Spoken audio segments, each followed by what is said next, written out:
The morning sun had only just begun to filter through the curtains when Franklin Turner settled into his favorite armchair, a steaming cup of coffee in hand.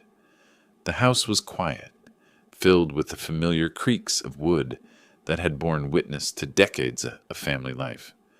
For years, Franklin had found comfort in these sounds, but today something felt wrong, an unease that hummed just below the surface.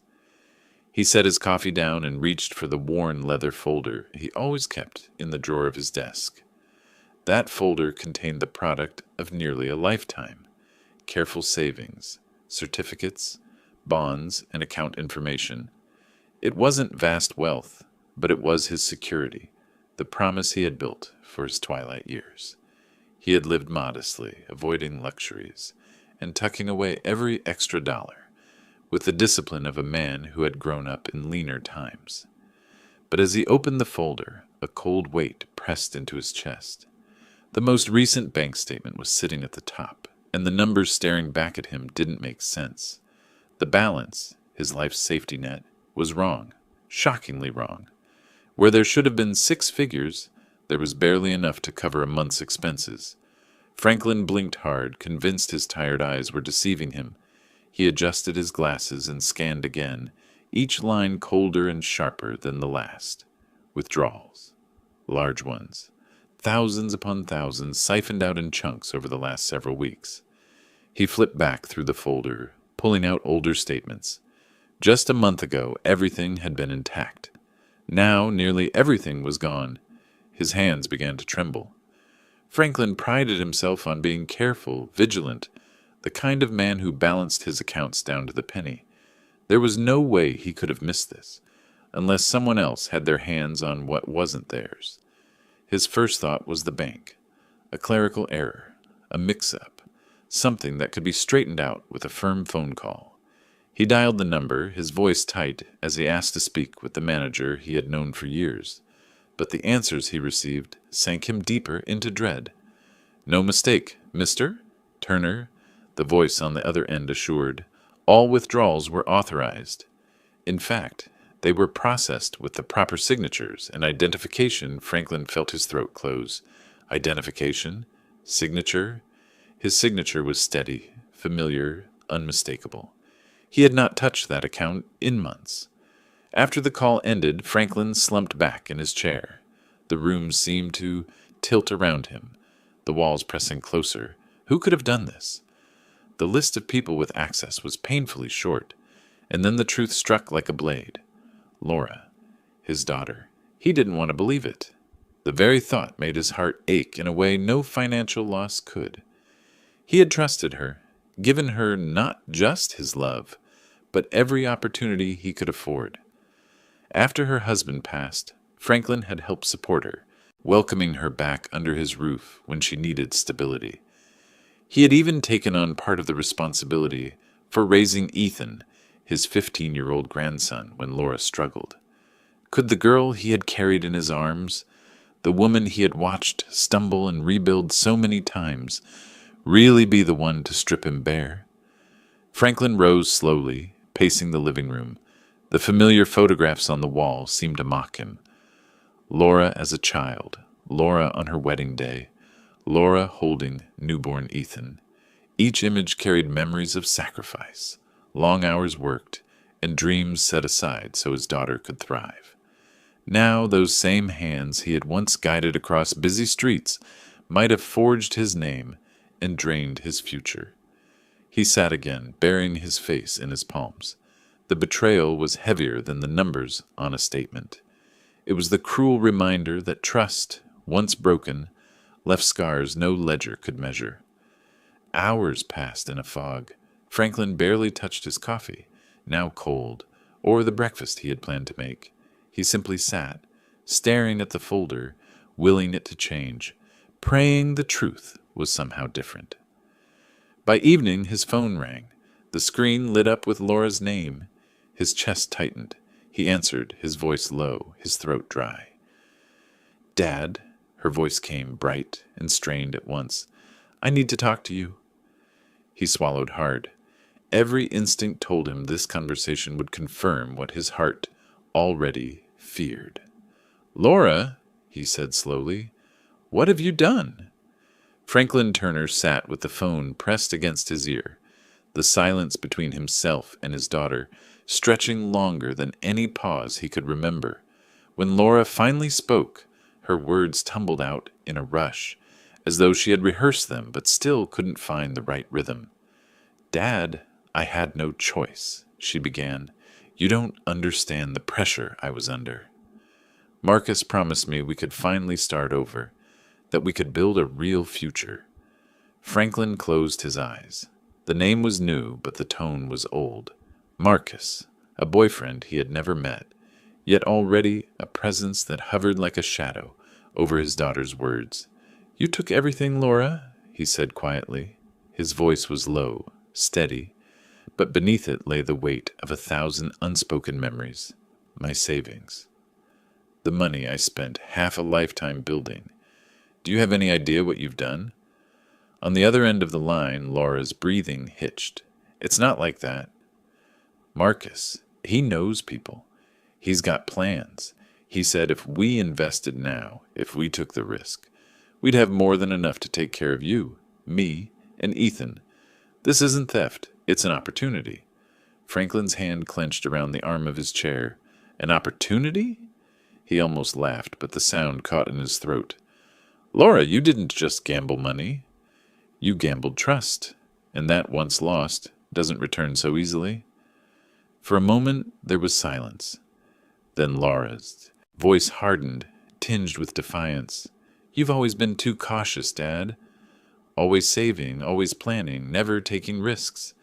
That's why Mom left, remember? Because she said life with you was too safe, too predictable. Marcus is different. He believes in me. He believes we can do better." The words cut deeper than she realized. Franklin remembered those old wounds, the way his wife had walked away years ago, leaving him to raise Laura alone. He had poured every ounce of himself into making sure she never felt abandoned, never lacked what she needed, and now she threw those sacrifices back at him, as though they had been meaningless. "Laura," he said, his voice shaking now, "this isn't just about money. It's about Ethan. Do you know what kind of man you're tying yourself to? What kind of example you're setting for your son?" "I'm doing this for Ethan," she shot back. "Don't you get it?" "He deserves more than the scraps you and I have been living on. Marcus knows how to get ahead. He's not afraid of the rules that keep people like us down." Franklin felt his stomach turn. Not afraid of the rules. The phrase echoed in his mind, sharp and telling. A man who wasn't afraid of rules was rarely a man who respected them. "Where are you?" Franklin asked, his voice dropping to a quiet demand. "I can't tell you," Laura whispered. Her tone softened, and for a brief second Franklin heard the frightened girl she once had been. "It's better if you don't know. Please, Dad, just trust me. This will work out." He closed his eyes, pressing his forehead into his hand. "I did trust you. All my life, Laura, I trusted you. And now you've left me with nothing." Her reply came quickly, desperate. "Not nothing. You still have me. You'll see, Dad.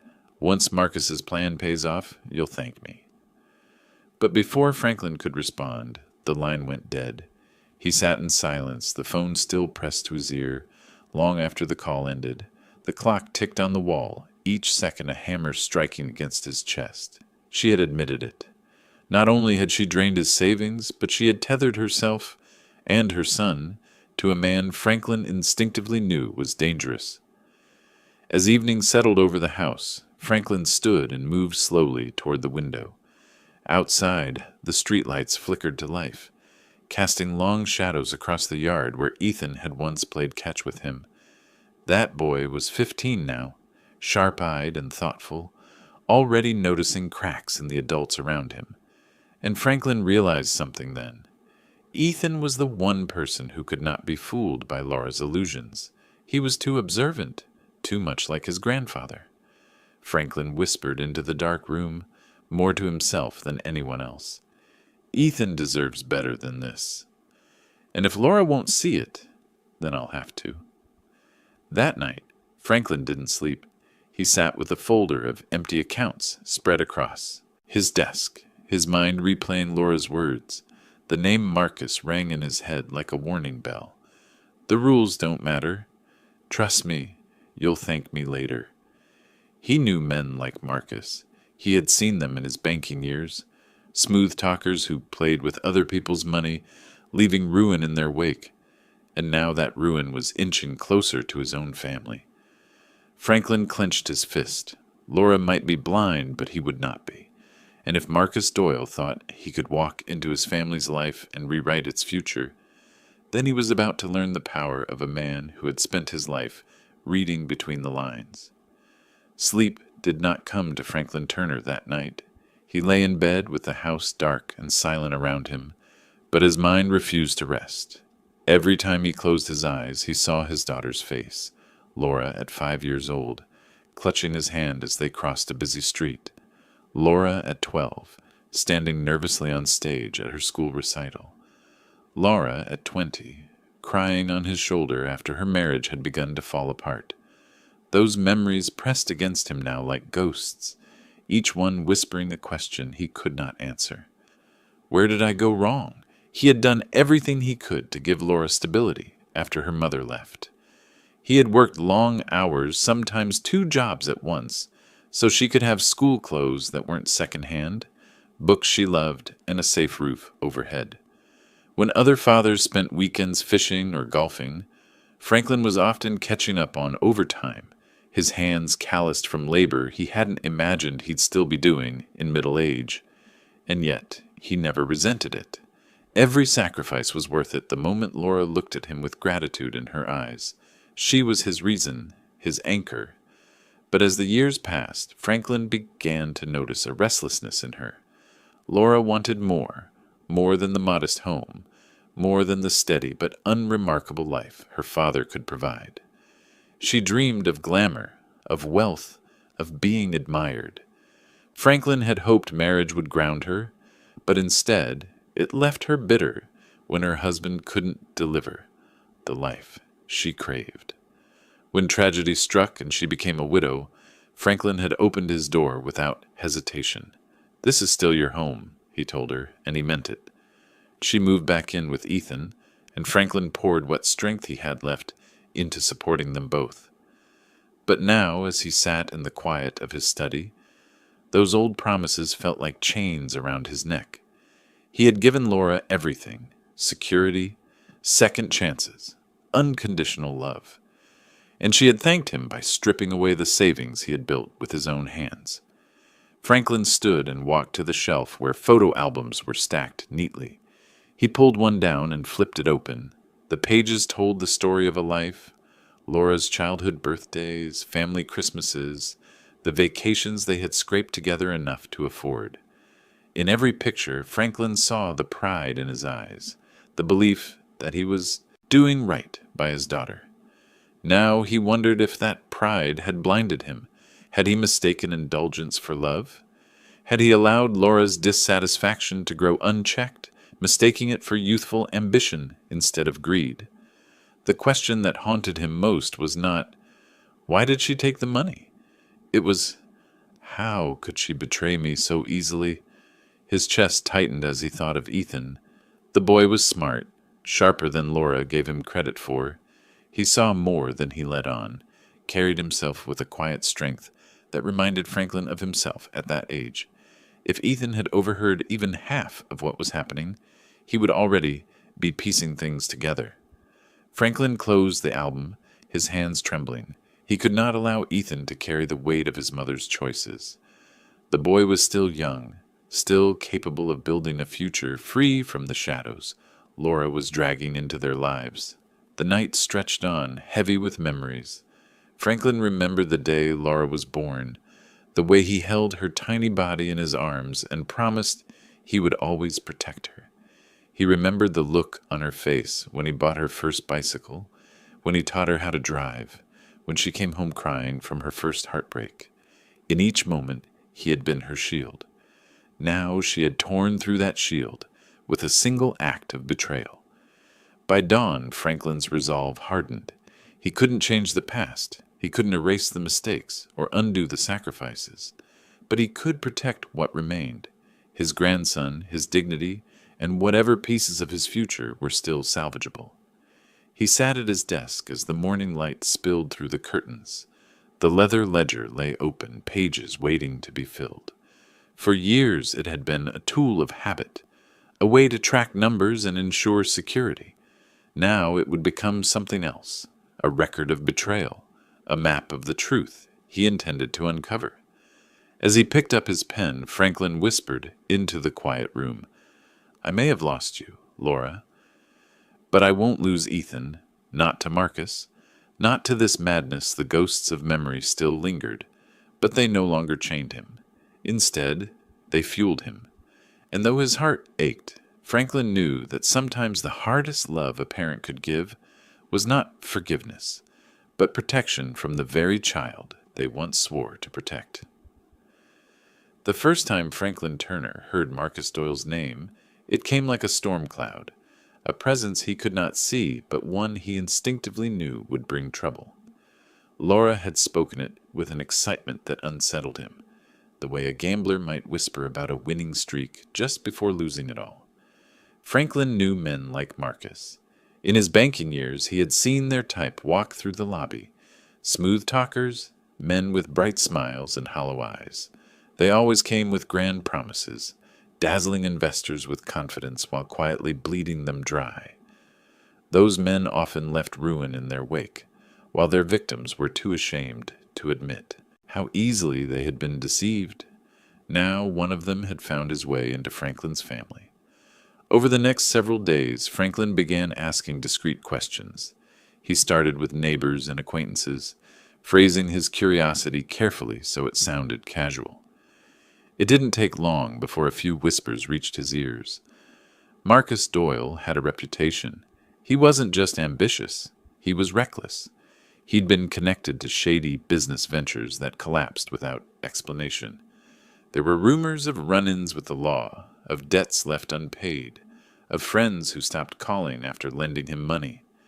No one could pin him down because Marcus was careful, slippery, the kind of man who made sure someone else was left holding the bag when things fell apart. Franklin wasn't surprised. He had felt the truth in his bones the first time he heard Marcus described as not afraid of rules. Now he had confirmation. One evening, Franklin sat across the dinner table from his grandson, Ethan. The boy pushed food around on his plate, distracted. "You've been quiet lately," Franklin said gently. "Something on your mind?" Ethan hesitated, then looked up, his eyes, sharp and perceptive, locked onto his grandfather's. "Mom's been different since she met Marcus. She laughs a lot when he's around, but it doesn't feel real. And sometimes I hear them arguing. He yells at her, says things I don't think she wants me to hear." Franklin felt his heart tighten. "What kinds of things?" "Stuff about money. About not having enough, about needing more. He told her once that you wouldn't live forever, and that when you were gone, we'd finally be able to do things our way." The words chilled Franklin more than he let show. He placed a hand over Ethan's, steady and reassuring. "You don't need to carry those worries alone, Ethan. If you hear something that bothers you, you tell me."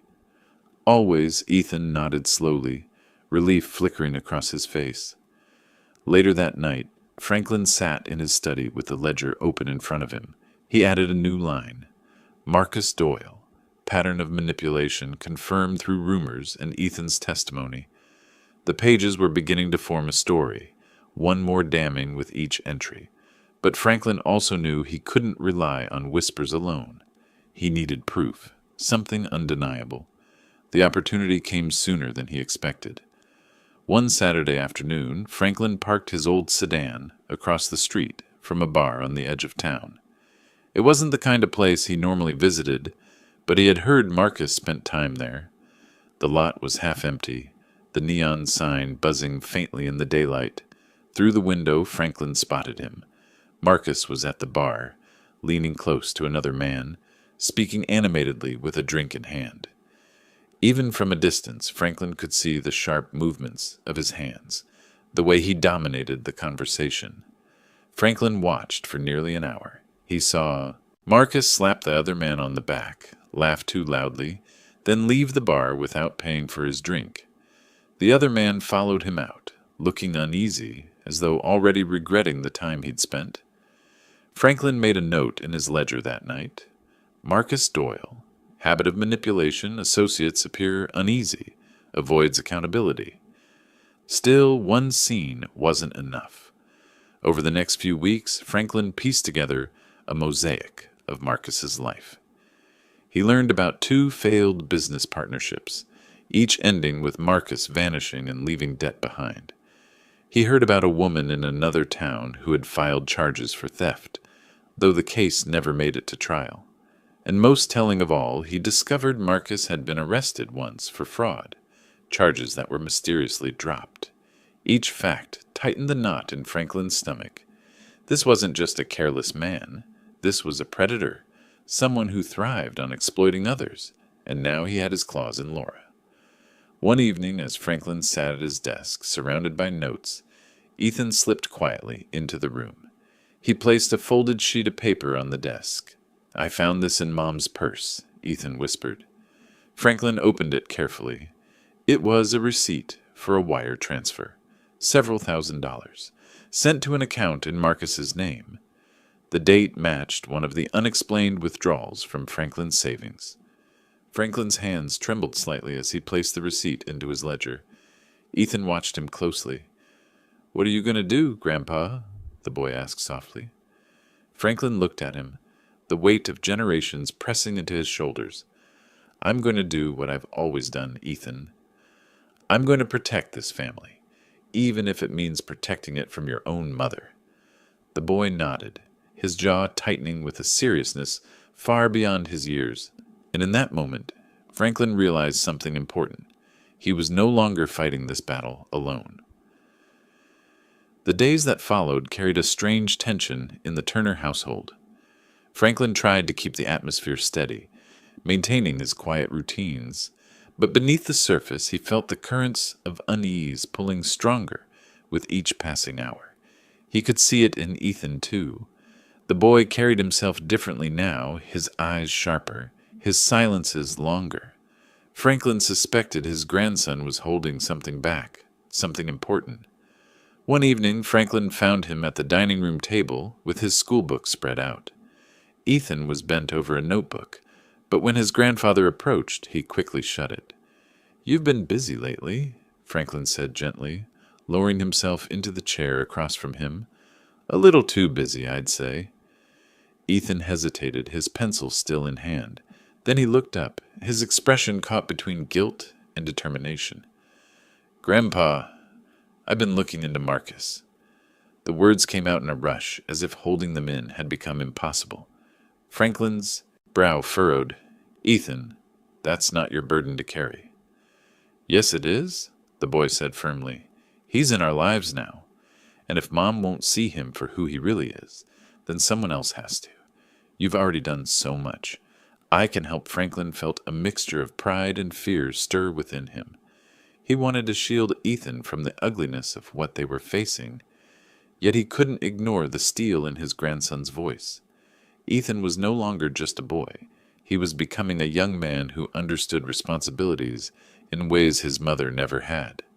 "What exactly have you been doing?" Franklin asked cautiously. Ethan pulled the notebook closer and opened it. Inside were notes, scribbled with the careful hand of someone who had been watching closely. "I've been listening when Mom talks on the phone. Marcus thinks I'm not paying attention, but I hear things. He talks about meeting people late at night, about owing money, about how he's going to flip the table soon." Franklin's stomach tightened as he read the boy's words. Each note painted Marcus not just as reckless, but as desperate. Desperation made men dangerous. "There's more," Ethan continued, lowering his voice. He pulled a folded paper from his backpack and slid it across the table. "I found this in the trash outside Mom's room. It's another receipt, not just money going to Marcus, but money coming from someone else. Like he's moving it around for people." Franklin opened the crumpled paper. It was a transaction slip, this one for a large cash deposit into an account under a different name, though the handwriting on the note line matched Marcus's. Franklin placed the slip gently into his ledger, adding it to the growing collection. "You've done well, Ethan, but you need to be careful. Men like Marcus, they notice when people start pulling at their threads, and when they do, they lash out." Ethan nodded, but there was no fear in his eyes, only resolve. That night, Franklin lay awake thinking of his grandson. He hated that Ethan was being forced to shoulder such a heavy truth at only 15. Childhood was supposed to be full of baseball games and school dances, not whispered secrets about criminal boyfriends and missing savings.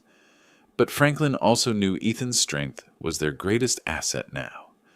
The boy's youth gave him access and invisibility. People rarely watched what a teenager was paying attention to. The next week, Ethan proved just how resourceful he could be. After school, he slipped into the kitchen where Franklin was preparing dinner. He pulled out his phone, his hands trembling slightly with excitement. "Grandpa, you need to hear this." He pressed play, and a muffled recording filled the room. Marcus's voice rang clear, sharp with irritation. "I don't care what you have to do, just get me the money by Friday. If he asks questions, tell him it's an investment. He's old, he won't know the difference. By the time he figures it out, I'll be long gone." Franklin froze, the knife in his hand hovering above the cutting board. "Ethan, how did you get this?" "I used my phone. I left it recording when Marcus came over last night. He didn't know I was in the other room." Franklin's heart raced. It was reckless, yes, but it was also brilliant. That recording was more than whispers and rumors. It was evidence. He reached out, gripping Ethan's shoulder. "You're braver than I ever imagined, Ethan. But promise me, no more risks like that. We can't let him suspect what we're doing." Ethan nodded, though Franklin knew the boy would find it hard to stop once he had started. The fire in his eyes was too strong. That night, Franklin added a new entry to his ledger, writing the words carefully. Marcus Doyle, recorded admission of intent to defraud. Evidence secured by Ethan. He sat back and looked at the growing stack of notes, receipts, and recordings. A case was forming, one that could not be ignored. But Franklin also knew something else. Marcus would not go quietly. Men like him never did. As Franklin closed the ledger, he glanced across the room at Ethan, who sat sketching in his notebook with the calm of someone who had just stepped fully into the fight. The boy was no longer just a witness. He was an ally.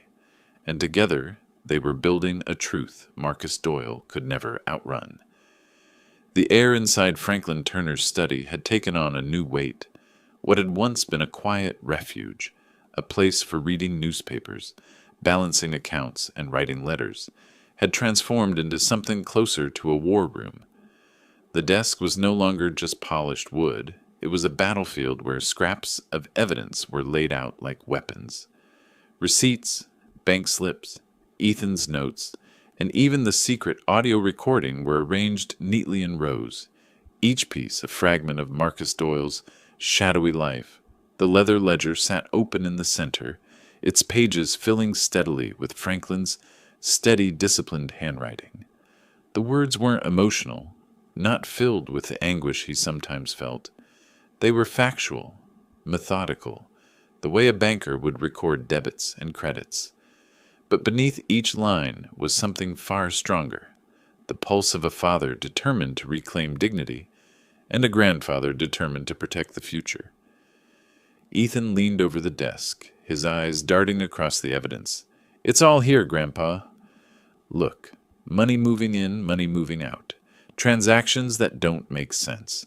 The recording, even the receipt with his handwriting. If we put it together, it tells the story." Franklin nodded slowly. "You're right. But stories aren't enough. If we want justice, we need this to be undeniable. Something no one can look at and say, maybe it's a mistake?" Ethan hesitated, then pulled something from his backpack. "I thought of that. So I started keeping a timeline," he laid out a folded sheet of paper. Across it, Ethan had drawn a series of dates with arrows linking them. Next to each date were notes.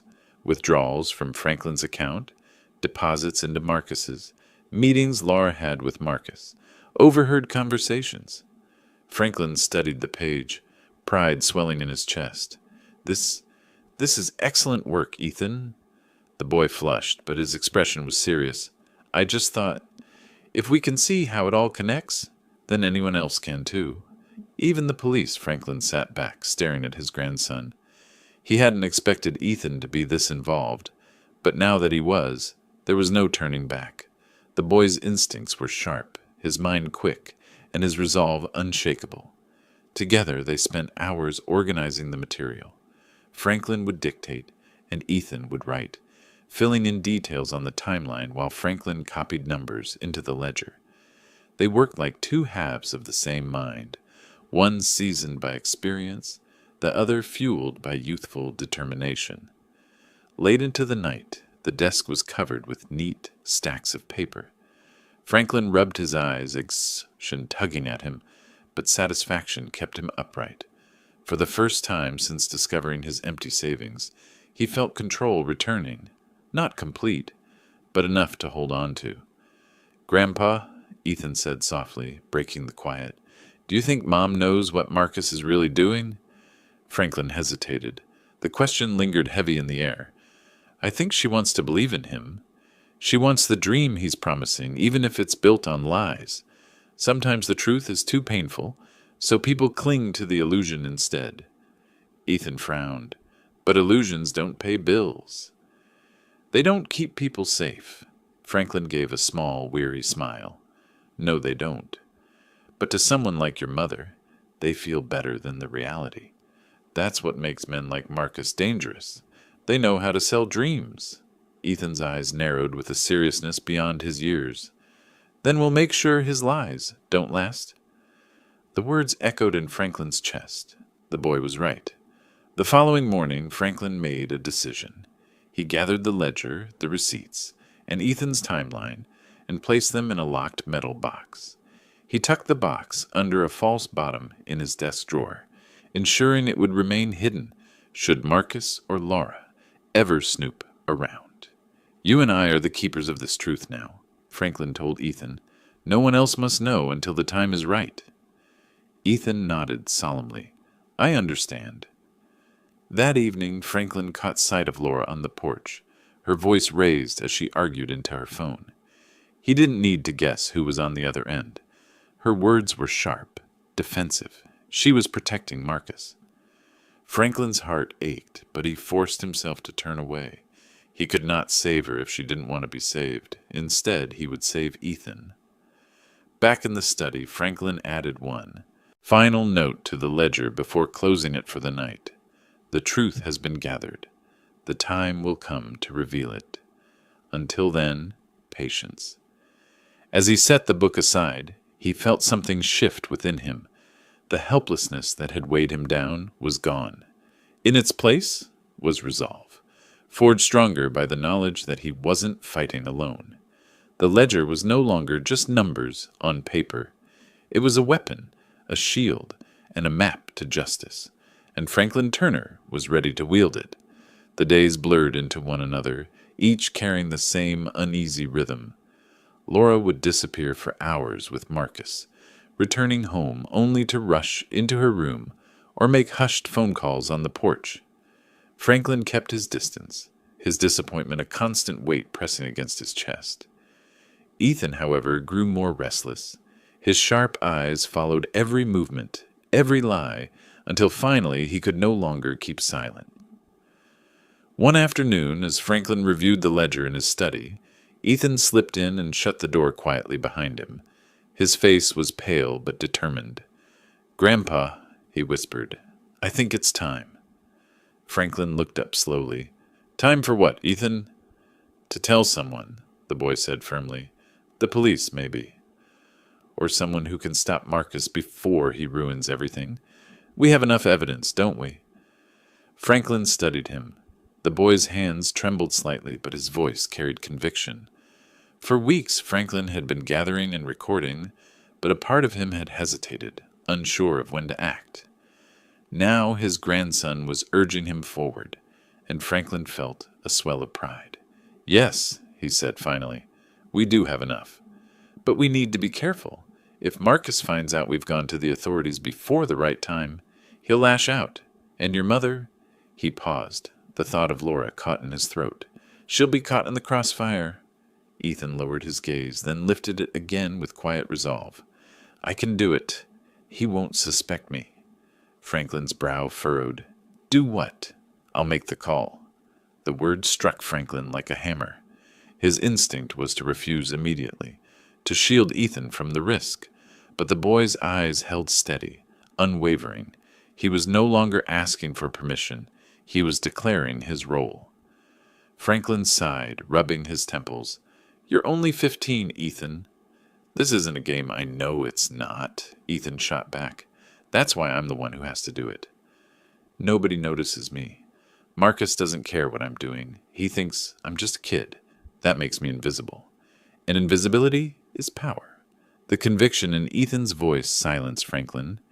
He had once believed his role was to carry the entire weight alone. But now he realized the truth. Ethan had already been carrying it too. Denying him agency would only weaken their fight. "All right," Franklin said softly, "but we do it smart.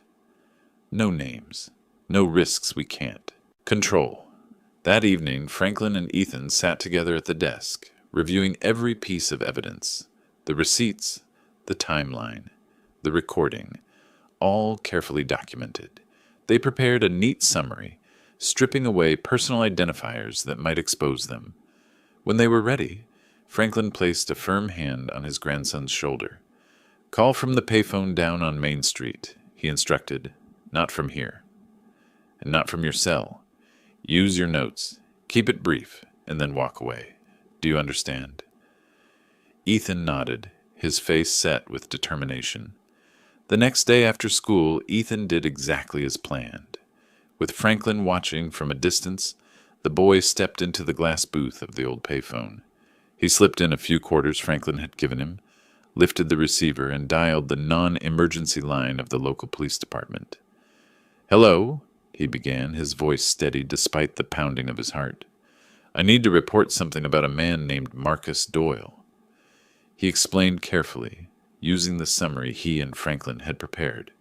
He mentioned the suspicious transfers, the debts, the recording of Marcus admitting he was manipulating someone for money. He didn't give his name, didn't mention his family, only the facts. The officer on the other end listened in silence, then finally said, "We'll look into this." "Thank you for calling." Ethan hung up quickly, his hands shaking. He slipped out of the booth and walked calmly down the street, his grandfather falling into step beside him. Franklin didn't speak, but the pride in his eyes said more than words could. That night, as they sat together in the study, Franklin opened the ledger and wrote an anonymous tip submitted. "Investigation may begin. Patience required." The weight in his chest eased slightly. For the first time since this nightmare began, there was a flicker of hope. But that hope carried risk, because if the authorities began looking into Marcus, it wouldn't take long before Marcus realized someone had betrayed him. And Franklin knew a man like Marcus would not go down quietly. The knock came late in the evening, sharp and urgent against the wooden door. Franklin Turner set aside his ledger, his heartbeat quickening. He had expected something like this, though not so soon. When he opened the door, Laura stood on the porch, her face red with fury, her hands clenched at her sides. "Dad!" she snapped, pushing past him without waiting for an invitation. "What did you do?" Franklin closed the door quietly, his jaw tightening. "What are you talking about, Laura?" She spun on him, her eyes blazing. "Don't play dumb with me.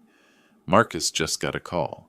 He says the police are sniffing around, asking questions about his accounts, about his business. They're looking into him because of you."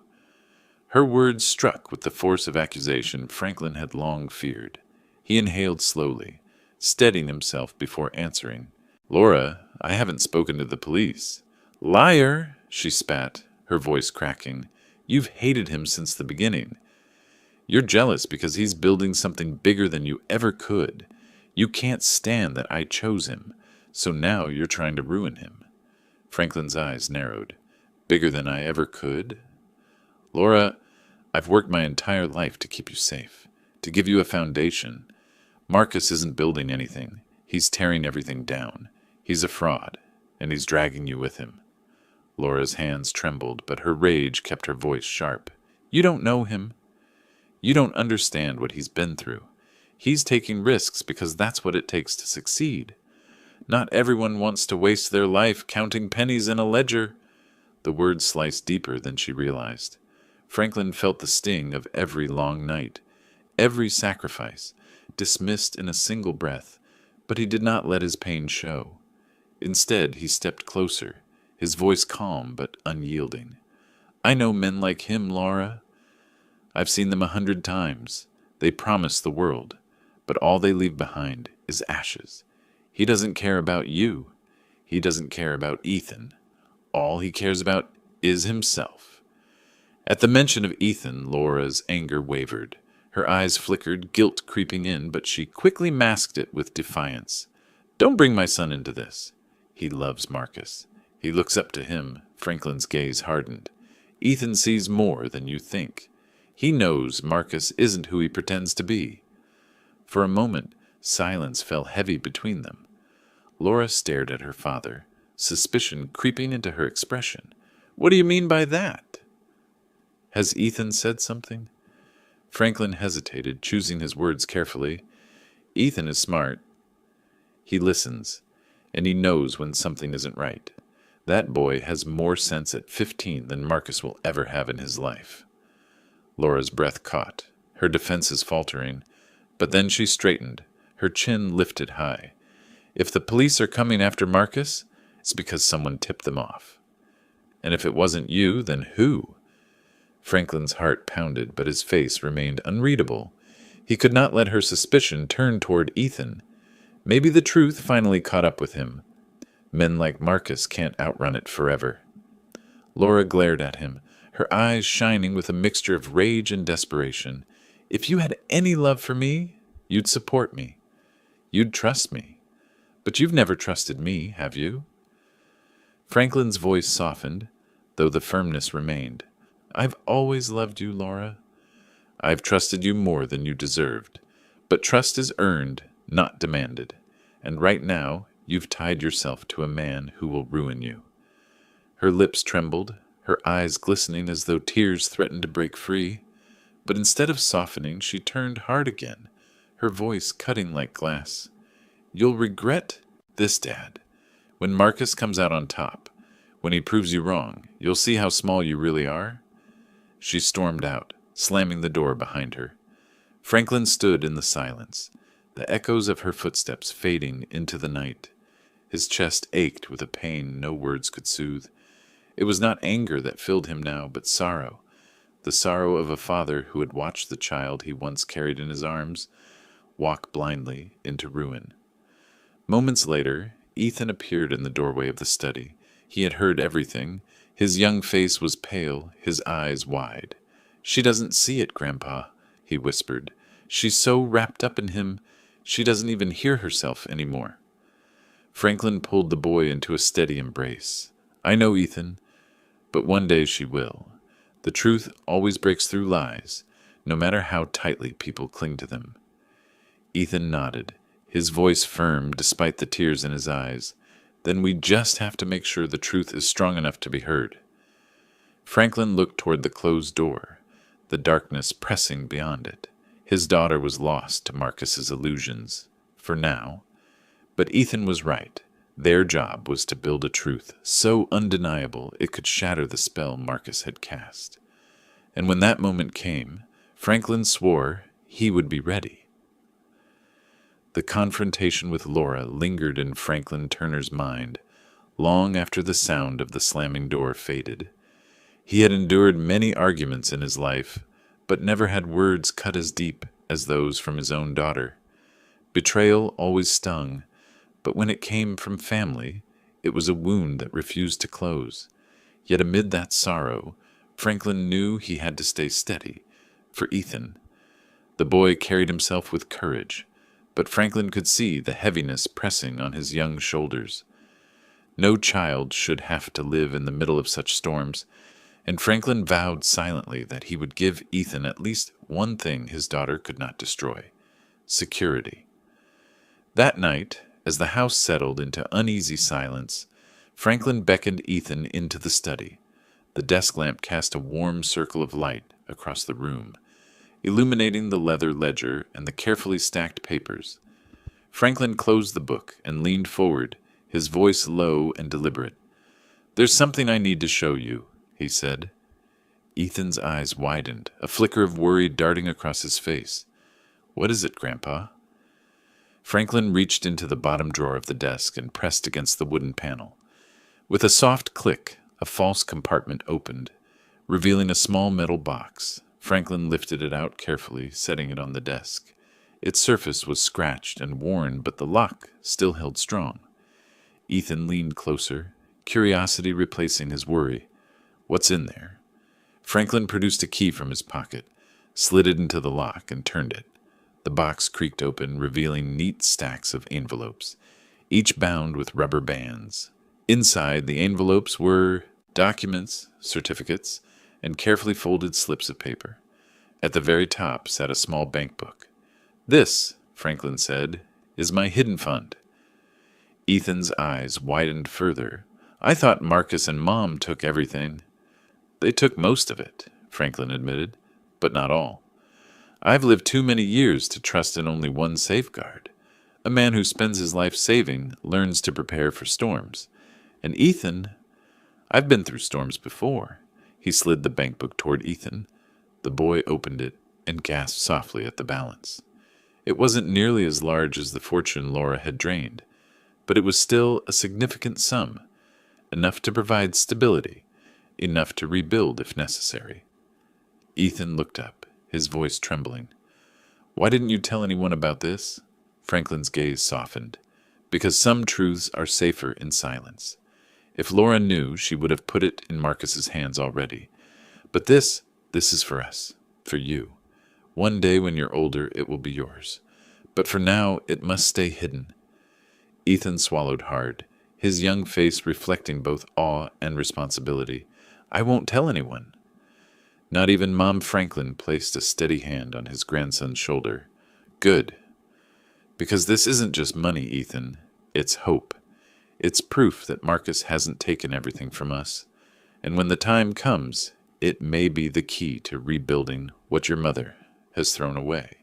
The boy nodded, his eyes shining with determination. "We'll use it the right way." "Not like them," Franklin smiled faintly. "That's exactly why I trust you with this secret." You see the difference. For a long moment, they sat in silence, the weight of the hidden fund pressing between them. Franklin felt lighter for having shared it, as though a burden he had carried alone for years had finally found a worthy heir.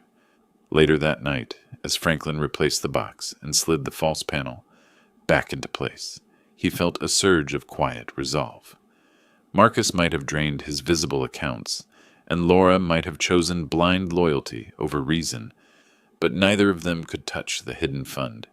It was the one corner of his life they could not corrupt. The next morning, as Franklin sipped his coffee at the kitchen table, Ethan joined him, his face serious. "Grandpa," he said, "do you think Mom will ever see Marcus for who he really is?" Franklin sighed, staring into his cup. "I don't know, Ethan. Sometimes people cling to lies because the truth is too painful, but lies always crumble eventually. The question is whether she'll wake up before it's too late." Ethan frowned, his hands tightening around his own mug of milk. "If she doesn't, at least we'll still be standing." Franklin reached across the table, gripping his grandson's hand firmly. "Yes, we will. And when the dust settles, we'll have something left to build on." As the days stretched on, Franklin found himself reflecting on the irony. Laura had believed she stripped him bare, that Marcus had left him ruined. But in truth, Franklin had been preparing for betrayal long before it arrived. Life had taught him to never put all his trust in one place, and so the hidden fund remained, a quiet victory, a shield, and a promise to his grandson that even in the darkest times, foresight could preserve hope. The first sign of Marcus Doyle's collapse arrived quietly, almost anticlimactic for a man who thrived on noise and spectacle.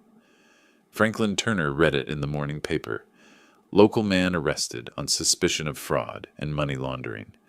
The article was thin on details, but the name was there in black and white. Marcus Doyle. Franklin folded the paper carefully, his hands steady. Justice had begun its work. Whether or not Marcus realized who had tipped the scales, the truth had finally caught him. Franklin knew more investigations would follow, and Marcus's charm would not save him this time. Ethan entered the kitchen moments later, hair tousled, still blinking the sleep from his eyes. "It's him, isn't it?" he asked, nodding at the folded paper. Franklin nodded. "It's him!" The boy's lips curved into the faintest smile. "Then it's over." Franklin hesitated, glancing at the newspaper again. "For Marcus, yes. But for your mother, things are more complicated." He was right. That very evening, as the sun dipped low and shadows stretched across the yard, the doorbell rang. When Franklin opened the door, Laura stood there. But she was not the same fiery woman who had stormed in weeks earlier. Her shoulders slumped, her eyes rimmed with red. She looked smaller somehow, diminished, as though the weight of her choices had finally come crashing down on her. "Dad," she whispered, her voice hoarse, "can I come in?" Franklin stepped aside silently. She walked in slowly, like someone stepping into a place they no longer deserved to enter.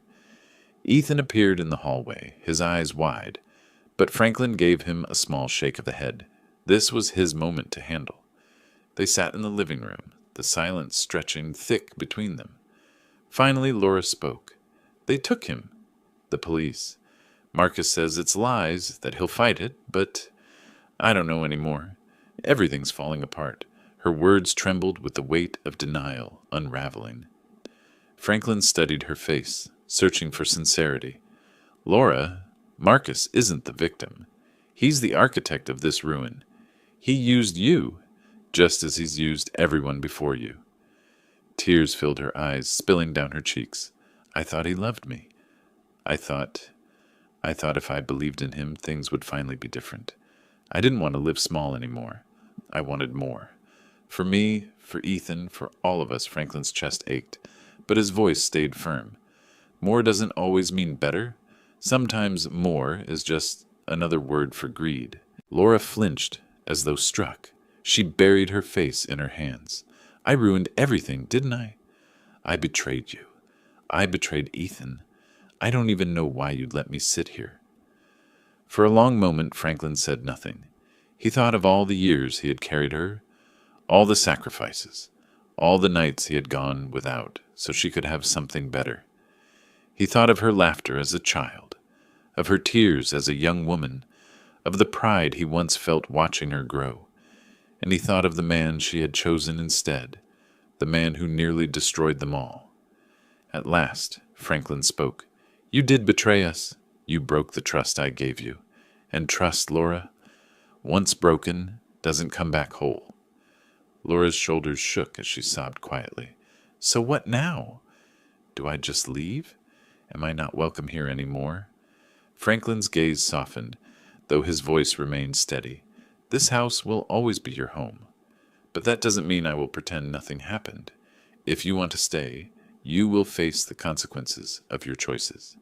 You will rebuild trust, day by day, not with promises, but with actions, and you will not bring Marcus's shadow through this door again." Laura lifted her tear-streaked face, her eyes searching his. "And Ethan?" Franklin's expression softened further as he glanced toward the hallway, where his grandson stood listening quietly. "Ethan deserves the truth. He deserves a mother who chooses him over illusions. Can you be that mother, Laura?" Laura looked at her son, guilt flooding her features. Ethan's eyes were not angry, but they carried a wisdom far beyond his years. He didn't speak, but his silence was louder than words. Laura nodded weakly. I'll try to be better." Franklin leaned back, exhaustion heavy in his bones. "Then you start tomorrow." "Not with words, Laura. With actions." That night, after she had gone to bed in her old room, Franklin returned to his study. He opened the ledger one final time. The pages were filled with dates, numbers, notes, evidence of betrayal, of manipulation, of survival.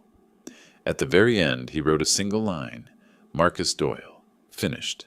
Laura Turner, on trial of her own. Ethan Turner, hope preserved. He closed the book and placed it back in the drawer, locking it with deliberate care. For the first time in months, Franklin allowed himself to exhale deeply. The battle was not completely over. Trust once broken required rebuilding, but the storm had passed. Marcus was out of their lives. Ethan was safe. And Laura? Perhaps she still had a chance at redemption. Franklin turned off the lamp, the room sinking into darkness. His body was weary, his heart heavy, but his spirit stood unbroken. He had faced betrayal, endured sorrow, and fought back not with fists or fury, but with patience, foresight, and the unyielding strength of truth. And as he climbed the stairs to bed, Franklin whispered a quiet prayer, not for himself, but for his daughter, that she might one day learn what he already knew, that the greatest wealth a person could hold was not money, nor dreams of grandeur, but trust earned and love kept.